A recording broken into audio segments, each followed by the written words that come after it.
ዳግም ከሚመጣው ከጌታችን ከኢየሱስ ክርስቶስ ጸጋና ሰላም ጣፋጭ ሕይወት ለከበራችሁ ቅዱሳን ሁሉ ይሁን። እስከ መጨረሻ ድረስ እንደምወዳችሁ ጌታ ኢየሱስ ያውቃል። መጽሐፍ ቅዱስ ሲናገር እግዚአብሔርን መምሰል ራስህን አስለምድ ይላል። ራስህን አስለምድ። ማንን ለመምሰል? እግዚአብሔርን ለመምሰል ራስህን አስለምድ ይላል።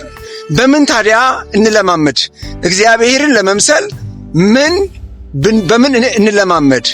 በምን እንየው እንመልከተው የሚለውን የእግዚአብሔርን ሕይወት ለመመልከት እንሞክራለን።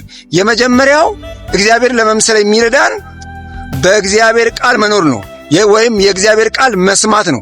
የእግዚአብሔር ቃል ስትሰሙ እግዚአብሔርን የምትለማመዱበት አንዱ መንገድ ነው። ስለዚህ የእግዚአብሔርን ቃል ስትሰሙ ወደ እግዚአብሔር ወይም እግዚአብሔርን ወደ መምሰል ትጠጋላችሁ ማለት ነው። ሁለተኛው መጸለይ ነው። ስትጸልዩ የሰማችሁትን ቃል ስትጸልዩ እግዚአብሔርን ወደ መምሰል ትመጣላችሁ፣ ትጠጋላችሁ። ስለዚህ አንደኛ ቃሉን ስሙ፣ ሁለተኛ ጸልዩ። እግዚአብሔርን መምሰል ይሆንላችኋል።